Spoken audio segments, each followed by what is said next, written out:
Frères et sœurs en islam, ce que vous allez entendre aujourd'hui dépasse l'imagination. Des paroles chuchotées dans les cercles de savants, des visions partagées entre les murs sacrés des mosquées, des rêves puissants confiés par des chers reconnus pour leur piété. Tous convergent vers un seul et même nom, le Mahdi. Il ne s'agit pas de rumeurs ordinaires. Ce sont des récits que peu osent dévoiler et qui pourraient si bien annoncer le début d'un bouleversement prophétique. Que se passe-t-il aujourd'hui dans le monde musulman?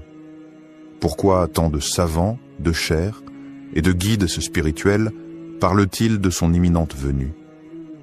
Avant de plonger dans ces révélations, abonnez-vous à cette chaîne, La Foi Islamique. Ensemble, explorons la vérité à la lumière du Coran, de la Sunna et des signes des temps. Au nom d'Allah, le tout miséricordieux, le très miséricordieux, ô Seigneur, éclaire nos cœurs de ta lumière, affermis notre foi dans les épreuves, et accorde-nous la guidance à travers les signes que tu révèles à tes serviteurs sincères. Partie 1. Les cheikhs qui ont parlé. Des voix respectées qui s'accordent. Ils ne sont ni des youtubeurs sensationnalistes, ni des rêveurs illuminés.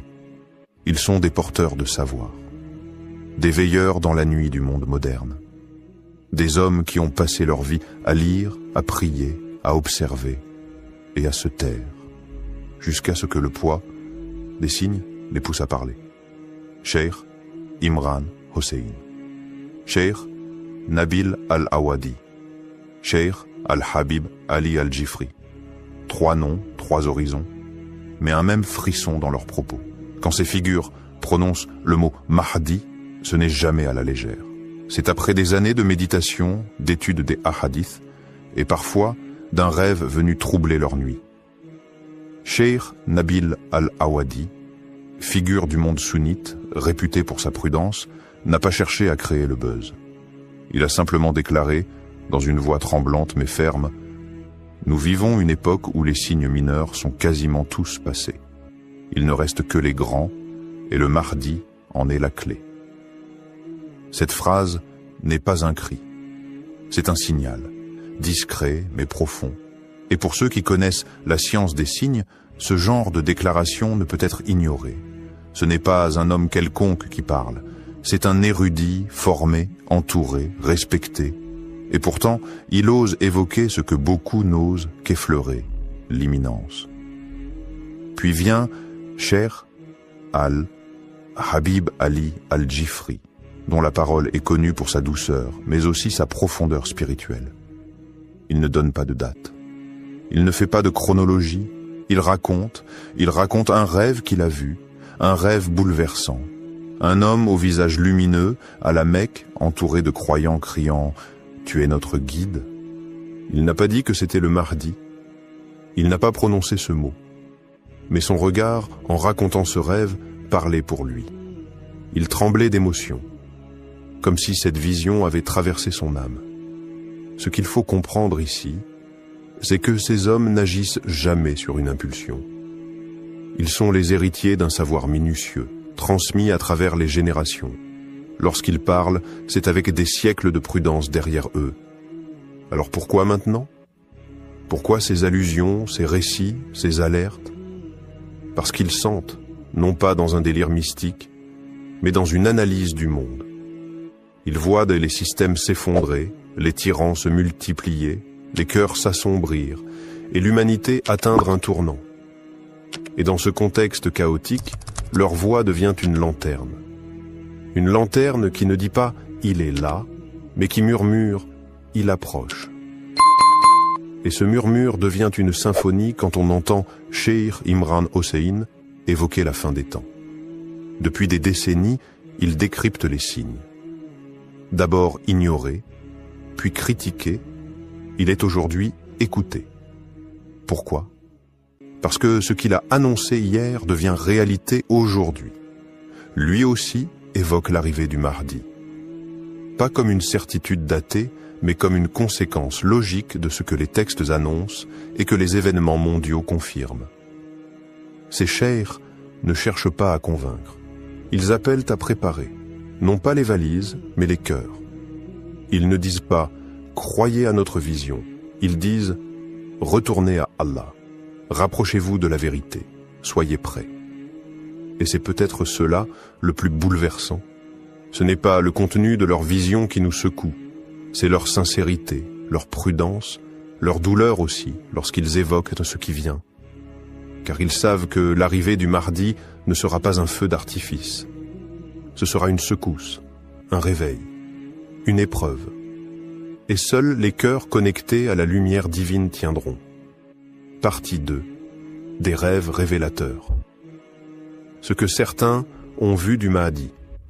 Dans le silence de la nuit, alors que le monde dort et que les âmes s'élèvent, certains voient. Pas avec les yeux du corps, mais avec ceux du cœur. Ces rêves ne sont pas des fantaisies. Ce sont des fragments, des éclats du monde invisible que Dieu offre à ceux dont le cœur est purifié. Le prophète Muhammad l'a dit. Le rêve véridique est une des 46 parties de la prophétie. Et dans notre époque troublée, ces rêves se multiplient, pas chez n'importe qui, mais chez des hommes de science, des femmes pieuses, des étudiants sincères, des chers silencieux que le ciel réveille. Un cheikh marocain a confié le regard humide que dans son sommeil, il s'est vu transporté à Médine. Là, debout devant le noble tombeau du prophète, un homme pleurait, les mains levées, le cœur déversé en larmes. Et puis cette voix venue de nulle part, ou peut-être d'en haut, « Voici le Mahdi que tu attends ». Il s'est réveillé tremblant. Il n'a pas cherché à interpréter, il a seulement su. Quelque chose s'est imprimé en lui, comme une certitude douce et pesante à la fois. Il n'a pas cherché à en parler partout. Il l'a partagé à quelques élèves, à ceux capables d'entendre sans moquerie, de ressentir sans idolâtrer. Ce rêve n'est pas isolé. Il fait partie d'une constellation. En Égypte, un fakir raconte avoir vu une foule immense autour de la Kaaba. Un homme, vêtu simplement, au regard baissé, refusait de monter sur le minbar. Mais les gens le suppliaient. Ils l'appelaient par un nom qu'il n'ose plus répéter sans frissonner. À Karachi, une femme pieuse raconte une vision où la nuit s'est éclairée d'une lumière intense. Un homme marchait entre les ruines d'un monde brisé. Derrière lui, des enfants, des savants, des orphelins. Il ne parlait pas, mais sa présence apaisait. Les oiseaux se taisaient et même le vent semblait écouter. Et ce qui trouble le plus, c'est l'universalité de ces visions. Pakistan, Yémen, Europe, Afrique, Indonésie, France, partout, les récits se recoupent. Le même homme, la même pudeur, la même scène, la foule, la lumière et une voix qui désigne sans désigner, et pourtant aucune coordination entre ces rêveurs, aucun agenda, juste des cœurs qui cherchent Dieu, des âmes qui pleurent en prière. Et parfois, la nuit leur répond. Ces rêves parlent tous de la même chose. Un homme qui ne veut pas être reconnu, qui refuse le pouvoir, mais que les gens reconnaissent malgré lui. Un homme qui pleure devant le prophète et qui porte une lumière intérieure que même les aveugles sentiraient en passer. Alors, que faire de ces récits? Les rejeter en bloc? Les ranger dans une case de coïncidence collective? Ou faut-il, peut-être, se poser une autre question? Et si ces rêves n'étaient pas là pour désigner un homme, mais pour réveiller des cœurs? Peut-être qu'Allah nous montre ce visage, non pas pour qu'on le suive aveuglément, mais pour qu'on se prépare à ce qu'il représente. La fin de la corruption, le retour de la justice, le triomphe de la vérité. Le début d'une ère où l'islam se vivra avec sincérité, non plus dans la peur ou la honte. Et dans cette époque pleine de mensonges, de confusion et de douleur, ces rêves sont peut-être les derniers flambeaux avant la grande lumière. Partie 3. Les signes qui les ont poussés à parler. Il y a un moment où le silence devient trahison. Un moment où se taire face à l'effondrement du monde revient à abandonner les âmes à l'errance. Ce moment, selon certains savants, est arrivé. Depuis des années, les cheikhs les plus lucides observaient. Ils analysaient. Ils patientaient. Mais aujourd'hui, ils parlent. Et si des voix comme Cheikh Imran Hossein, Cheikh Nabil Al-Awadi ou Cheikh Al-Jifri ont décidé de s'exprimer sur le Mahdi, ce n'est pas par hasard. Ce n'est pas pour provoquer. C'est parce qu'ils ont vu les signes. Et ces signes sont devenus trop évidents, trop puissants pour être ignorés. Guerre dévastatrice au Moyen-Orient. Des villes réduites en cendres. Des enfants enterrés sous les ruines. Des peuples brisés, dispersés, déshumanisés. Et à chaque nouvelle guerre, un même schéma. Oppression, injustice, silence des puissants. Jérusalem sous tension. Cheikh Imran Hossein ne cesse de le répéter. Celui qui ne comprend pas le rôle prophétique d'Israël et de Jérusalem dans la fin des temps ne peut comprendre l'éveil du Mahdi. Il explique que le faux Messie, Dajjal, doit émerger à travers un système corrompu, sioniste, imposant au monde une fausse paix, une fausse liberté, une fausse justice. Et que le Mahdi, à l'inverse, apparaîtra comme un contre-choc, un retour à la vérité absolue, à la justice divine. Un monde à genoux. L'effondrement moral n'est plus une théorie. L'impudicité est devenue une industrie. L'injustice, une norme. Les tyrans sont applaudis, les justes emprisonnés. L'islam est caricaturé, surveillé, ridiculisé. Et au sein même de la Oumma, les divisions font rage. Sunnites contre chiites, traditionnalistes contre réformistes, culture contre culture, mosquée contre mosquée. Le climat, lui aussi, parle. Inondations, séismes, feux incontrôlables. La planète semble crier sous le poids des péchés de l'humanité. Les savants ne sont pas des climatologues, mais ils voient dans ces bouleversements un rappel, une purification avant le retour d'un ordre divin. Cheikh Nabil l'a dit sans détour. L'analyse ne suffit plus. Les gens ont besoin de foi, de lumière, car ce qui vient ne sera pas une manifestation spectaculaire. Ce sera une épreuve, une tempête qui n'épargnera que ceux qui auront préparé leur cœur. C'est cette urgence qui les pousse à parler. Pas pour créer de faux espoirs, pas pour désigner un homme à suivre, mais pour réveiller les cœurs. Ils ne donnent pas de nom, ils ne fixent pas de date, ils avertissent, ils secouent. Leur message est clair, le Mahdi ne viendra pas pour résoudre vos problèmes. Il viendra avec une mission immense qui exigera de vous vérité, sacrifice et foi. Si vous n'êtes pas prêt à vous réformer maintenant, vous ne le reconnaîtrez peut-être même pas quand il viendra.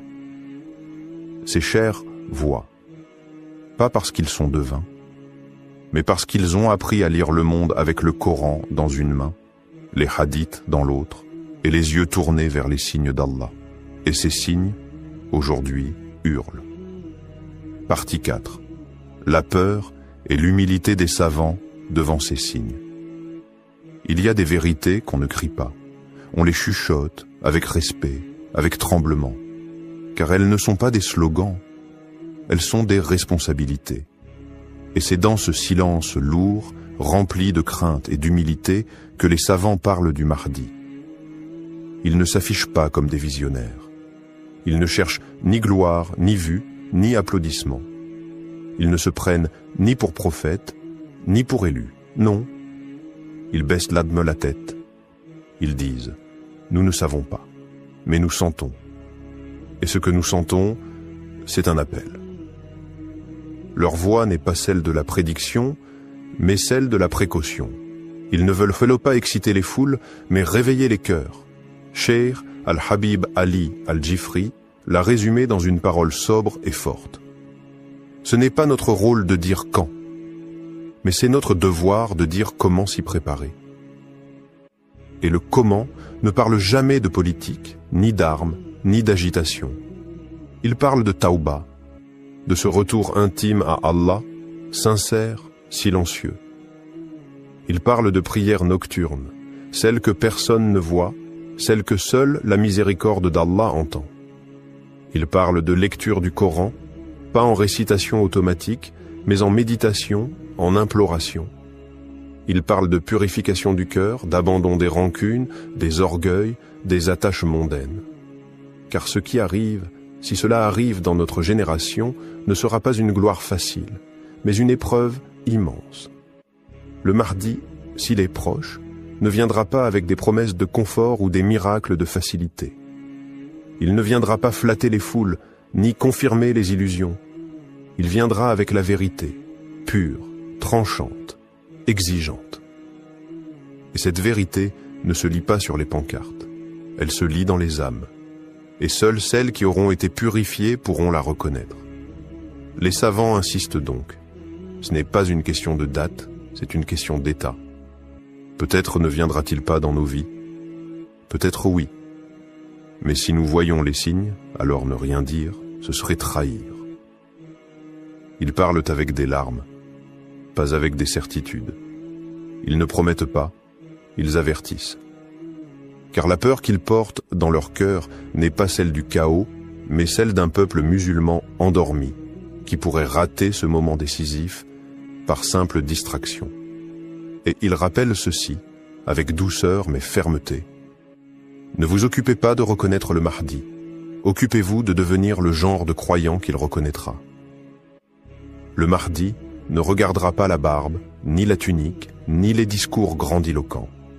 Il regardera les cœurs, il les sentira, il les appellera. Et seuls ceux qui auront préparé leur âme à la vérité répondront à l'appel. Partie 5. Et si l'heure était vraiment proche? Et si ces murmures qu'on entend un peu partout n'étaient pas des coïncidences? Et si ce que disent ces chers n'était pas de l'exagération, mais un cri d'alerte voilé, une sonnette qu'Allah fait résonner dans le cœur des sincères? Et si c'était notre génération? Oui, celle-là même qui scrolle, qui doute, qui cherche sans toujours savoir quoi, qui allait voir de ses propres yeux le Mahdi marcher sur cette terre? Regarde autour de toi, les repères s'effondrent, les valeurs sont inversées, la lumière semble s'éteindre et l'obscurité gagne du terrain, même dans les âmes. Mais peut-être est-ce précisément dans cette nuit profonde qu'Allah a voulu que la lumière du Mahdi apparaisse.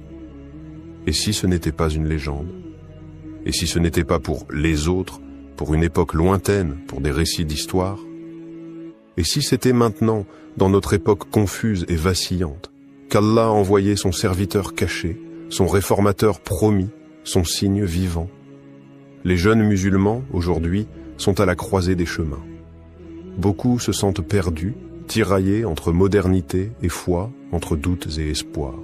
Mais justement, c'est pour eux que le Mahdi est un espoir vivant. Un homme qui ne sera pas là pour séduire, mais pour réveiller. Pas là pour impressionner, mais pour guider. Pas là pour caresser l'ego, mais pour bousculer les cœurs. Il n'aura pas besoin de microphone. Il n'aura pas besoin de projecteur. Sa lumière viendra d'Allah, et ceux qui l'attendent avec foi le reconnaîtront sans confusion.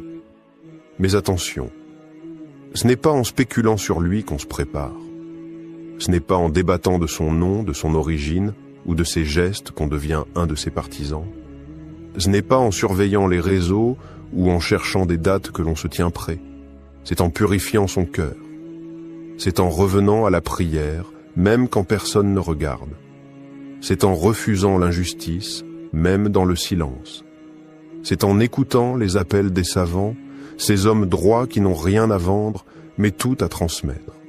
Non pas pour alimenter la panique, mais pour réveiller la foi.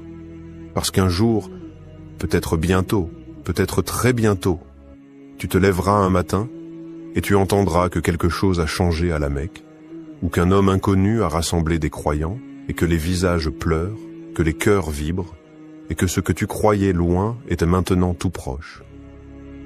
Alors, seras-tu prêt ce jour-là? Ou feras-tu partie de ceux qui ont entendu, qui ont douté et qui diront « Si seulement j'avais pris cela au sérieux ». Frères et sœurs, ce que vous venez d'entendre n'est pas une fiction.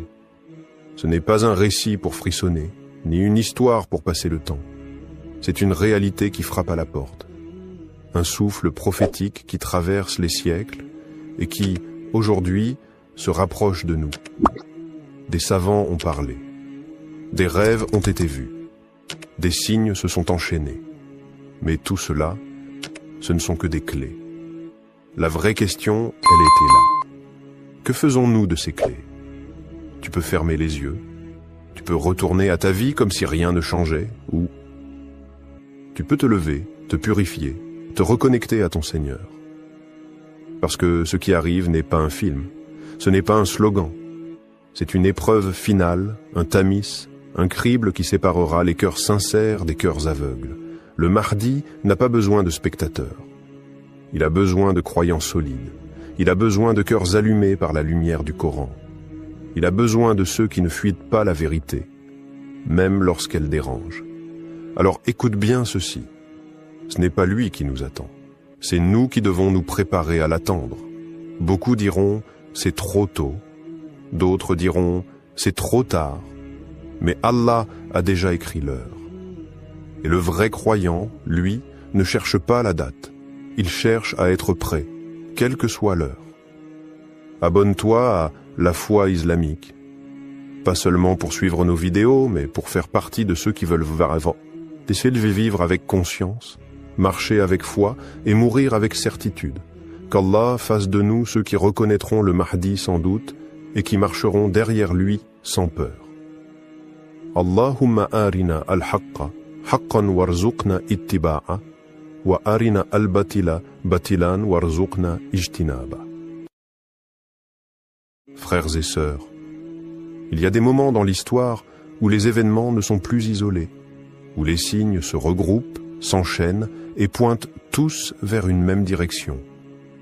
Nous vivons une époque étrange, marquée par des bouleversements géopolitiques, spirituels, climatiques. Et si tout cela annonçait un seul et unique lieu, un lieu prophétisé, attendu, craint par certains, espéré par d'autres, le lieu de l'apparition du Mahdi. Avant de commencer, abonnez-vous à la chaîne La Foi Islamique pour ne rien manquer des révélations à venir. Car ce que vous allez entendre maintenant pourrait changer votre manière de regarder le monde. Bismillah, wa salat wa salam ala rasulillah. Ô Seigneur des mondes, éclaire nos cœurs par ta lumière, guide nos âmes vers la vérité et fais de nous des témoins sincères de ton décret. Ya Allah, accorde-nous la clairvoyance de reconnaître tes signes et la force de rester ferme lorsque viendra l'épreuve. Partie 1. Les signes avant-coureurs dans les hadiths. Ils sont là, non pas dans les récits d'un vieux livre poussiéreux qu'on feuillette par curiosité, mais dans les journaux, les écrans, les cris des peuples opprimés et les secousses invisibles de l'histoire. Les signes. Ils frappent à notre porte, et chaque jour, ils deviennent plus évidents. Le prophète Mohammed, le véridique, n'a laissé aucune zone d'ombre. Dans les recueils les plus authentiques, ses paroles retentissent comme un écho lointain, ou comme un avertissement imminent. Il a parlé d'un monde bouleversé, d'un déséquilibre général, de nations qui s'affrontent dans des conflits sans fin, de puissances qui s'effondrent, de peuples qui crient justice, de sang versé dans les lieux saints. Il a parlé de Cham, cette terre bénie et meurtrie. Il a mentionné Al-Quds, centre de tensions et d'enjeux mystiques. Il a désigné l'Arabie, touchée par des luttes internes, des divisions claniques, des effusions qui tachent même les lieux les plus sacrés. Et maintenant regarde le monde autour de toi. Tout est en place. Des savants de toutes les époques, de l'Andalousie aux confins de l'Asie, ont consacré leur vie à étudier chaque détail de ces prophéties. Des générations entières ont tenté de tracer sur les cartes les lieux où ces signes se croiseraient, et presque tous s'accordent sur un point. Le Mahdi apparaîtra à la Mecque entre la pierre noire et le Maqam d'Ibrahim, là où les âmes en quête se retrouvent, là où la foi vibre avec une intensité unique. Mais voilà la nuance que peu perçoivent. Si la Mecque est le point d'émergence, cela ne signifie pas qu'il n'y aura pas d'autres étapes.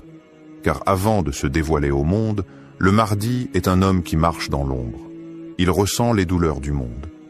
Il traverse les nations, peut-être même les grandes capitales. Il voit l'injustice. Il entend les appels des opprimés. Il apprend en silence.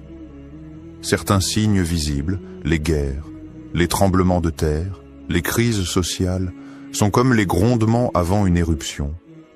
Mais il y a aussi des signes invisibles, des rêves partagés, des cœurs troublés sans savoir pourquoi, une sensation diffuse que quelque chose se prépare, quelque part. Ce sont les signes intérieurs, ceux que seule l'âme peut capter. Et là, une vérité mystérieuse se dévoile. La terre semble orienter tous les regards, tous les cris, toutes les prières vers un même point. Un centre qui n'est pas encore révélé, mais qui agit déjà. Il ne s'agit plus seulement d'un lieu géographique. C'est un espace spirituel en train de s'éveiller. Un endroit où l'invisible devient perceptible, où la lumière revient lentement après des siècles d'ombre. Ce lieu n'a pas encore été nommé. Mais tout indique qu'il est déjà chargé d'un poids que seul un élu peut porter. Ce n'est pas un hasard si certains voient le même rêve à des milliers de kilomètres les uns des autres. Ce n'est pas un hasard si des savants se replongent dans les textes avec une urgence nouvelle. Ce n'est pas un hasard si les cieux et la terre semblent en attente. La prophétie avance. Et ceux qui regardent avec les yeux du cœur savent que les signes ne sont pas finis. Ils ne font que commencer et ils convergent vers un seul endroit. Partie 2. Le point de convergence des crises mondiales. Regarde autour de toi. Pas avec des yeux fatigués par l'information continue, mais avec des yeux lucides, éveillés, conscients. Quelque chose de plus profond que les chiffres et les bulletins d'actualité est en train de se jouer. Le monde se fracture. Et pourtant, ces fractures suivent un tracé. Un tracé qui nous ramène toujours au même point. À l'est, le Moyen-Orient brûle. Gaza saigne. La Syrie gémit. L'Irak pense encore ses plaies. Le Yémen supplie dans le silence médiatique. Des bombes tombent, mais aussi des masques. À l'ouest, l'Europe vacille. Elle doute de son identité, divisée entre un passé chrétien qu'elle a renié et un avenir qu'elle ne comprend plus. L'Occident tout entier semble fatigué de sa propre puissance. Les révoltes intérieures, la montée de l'extrême, l'effondrement moral, tout cela n'est pas que politique, c'est spirituel. Mais au centre, quelque chose attire. Quelque chose agit comme un point d'équilibre entre deux mondes, entre l'Orient mystique et l'Occident rationaliste, entre l'islam hérité et l'islam à venir. Ce point, c'est le cœur de la Méditerranée. Une zone où Jérusalem, Damas et la péninsule arabique forment un triangle sacré. Un triangle qui, depuis des siècles, abrite les plus grands bouleversements spirituels et géopolitiques. Mais quelque chose a changé, quelque chose de subtil. Les signes récents, les tensions invisibles, les rêves collectifs, les basculements soudains, tous commencent à indiquer un autre lieu. Un lieu que peu regardent, un lieu qui ne fait pas partie des récits classiques, mais que le destin semble redessiner à la lumière d'une prophétie vivante. Car le Mahdi, avant d'être reconnu, sera inconnu. Il ne surgira pas là où les foules l'attendent, comme on attend un roi avec tambour et fanfare. Il apparaîtra dans la discrétion. Il traversera des terres que l'on croyait marginales. Il portera peut-être un accent inattendu, une allure que personne ne reconnaît. Et c'est précisément là que le divin surprend. Il casse les cadres, il brise les habitudes. Certains signes, presque imperceptibles, orientent désormais notre regard vers un territoire nouveau, à la fois extérieur au monde musulman traditionnel et intérieurement connecté à son cœur. Ce lieu pourrait être en Europe, peut-être même dans une nation réputée pour son orgueil, sa laïcité, ses conflits avec l'islam. Un lieu que l'on pense fermé et qui peut-être cache la clé. Cela te semble improbable? Mais n'est-ce pas ce que l'histoire nous a toujours enseigné? Que les révolutions naissent là où on ne les attend pas. Que les élus viennent de peuples oubliés, que les lumières jaillissent du cœur des ténèbres. Les tensions actuelles ne sont pas seulement politiques. Ce sont des signaux divins. Elles pointent vers un nouveau carrefour, un endroit d'intersection, de rupture et de renaissance. Un point où l'ancien monde s'effondre et où le nouveau prend forme dans le silence. Et si ce lieu était déjà désigné, sans qu'aucun d'entre nous ne l'ait encore compris? Et si les crises elles-mêmes formaient une carte invisible, dessinée par le doigt d'Allah, indiquant l'endroit exact où un événement prophétique doit s'accomplir? Rien n'est au hasard, et les signes ne mentent jamais. Partie 3. Le rôle caché de l'Occident et l'éveil spirituel inattendu. Et si on t'avait toujours appris à regarder au mauvais endroit? Et si les projecteurs braqués sur l'Orient t'avaient empêché de voir que la lumière du renouveau pourrait surgir de l'ombre même de l'Occident? L'idée semble presque choquante, inconfortable. Comment imaginer que le Mahdi, l'homme guidé par Allah, puisse avoir un lien direct avec des terres qui, historiquement, ont combattu l'islam? Et pourtant, aujourd'hui, l'Occident n'est plus ce qu'il était. Sous le vernis des villes brillantes, des institutions puissantes et des idéaux proclamés, un autre monde est en train de naître. Un monde de douleur, de fractures, mais aussi d'éveil. Regarde la France. Le climat est hostile, les discours sont durs, l'islam y est combattu sur le plan médiatique, politique, culturel. Mais c'est là aussi que l'on trouve la jeunesse musulmane la plus consciente, la plus engagée, la plus attachée à son identité. Dans les quartiers populaires, dans les universités, dans les rues, quelque chose brûle, pas de la colère, mais une soif. Soif de retour, soif d'ancrage, soif de Dieu. C'est en France que les mosquées débordent pour la prière du Fajr. C'est en Angleterre que des convertis racontent avoir vu le prophète en rêve. C'est en Allemagne, en Belgique, aux États-Unis que des jeunes, sans repères familiaux, redécouvrent l'islam par pur amour de la vérité. Ce phénomène n'est pas anodin, il est prophétique, car plusieurs hadiths évoquent l'Occident de manière énigmatique. Le prophète a mentionné un groupe de croyants venus des terres de l'Ouest, des gens à la fois purs, prêts à rejoindre le Mahdi.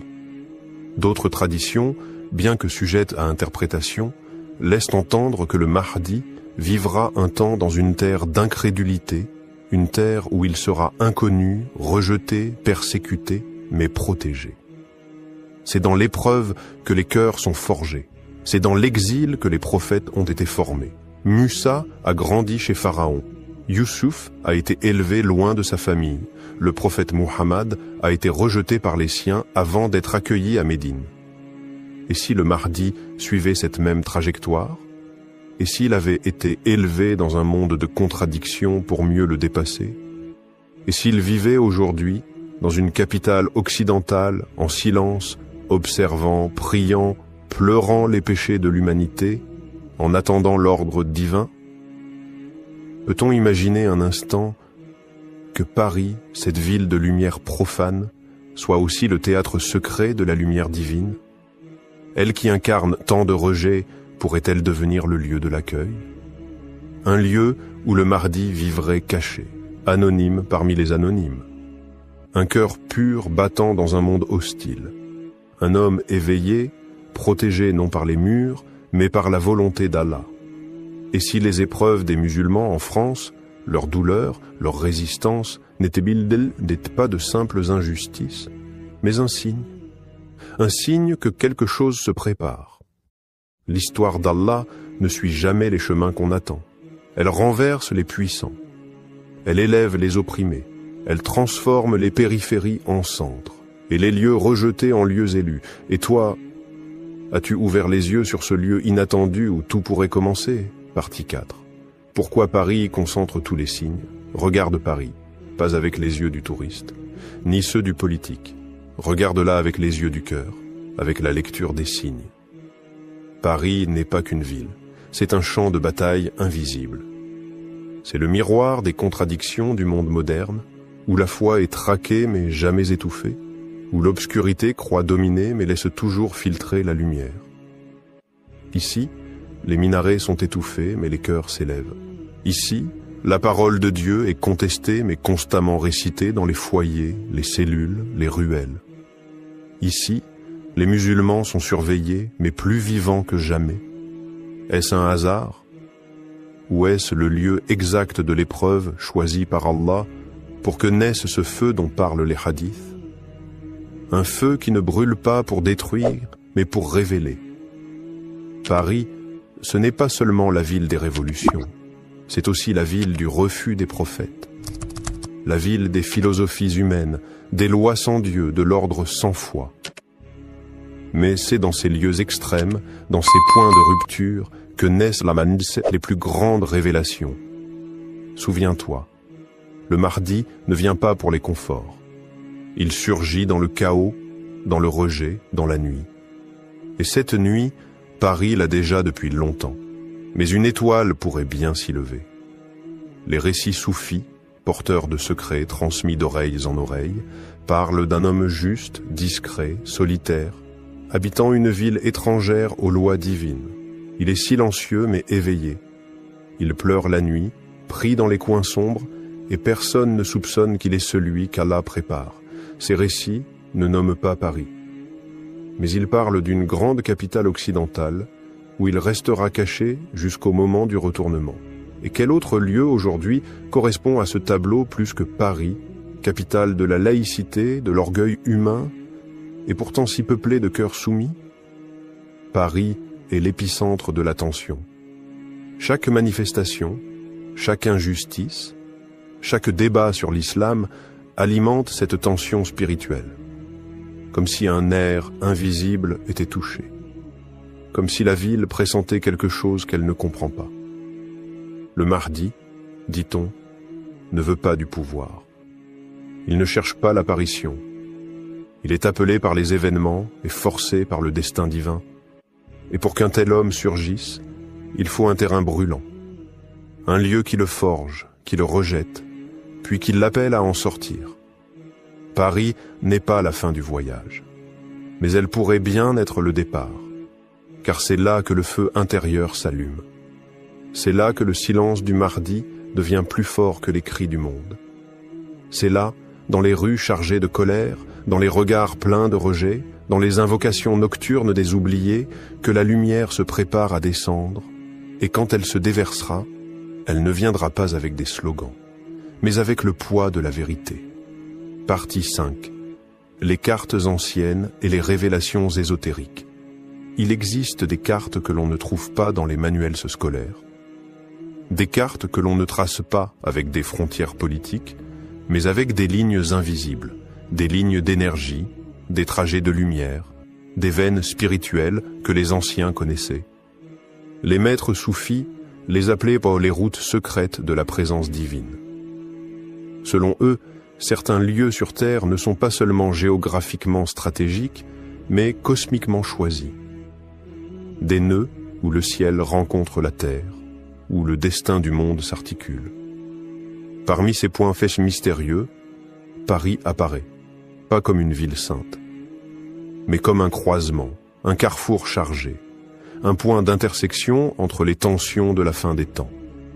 Là où les civilisations s'entrechoquent, là où les idées s'affrontent, là où la lumière et les ténèbres dialoguent sans cesse. Des cartes anciennes, juives, chrétiennes et musulmanes mentionnent un centre du monde. Non pas au sens physique, mais énergétique, elles parlent d'un cœur de l'humanité, d'un lieu où les événements de la fin convergeront avant de se rediriger vers l'Est. Et dans ces textes symboliques, on retrouve en filigrane la ville de Paris. Les soufis évoquent une géométrie spirituelle. Mecque, Jérusalem, Damas, et un quatrième point invisible plus à l'ouest. Un point de silence, un point de gestation. Certains maîtres ont chuchoté, loin des foules. Là où les prophètes ne sont pas attendus, là apparaîtra le signe. Et puis il y a les rêves, des croyants sincères, pieux, qui ne cherchent ni gloire ni mythe, rapportent des songes étonnants.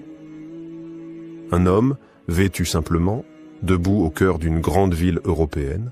Son visage est paisible, son regard porte une lumière antique.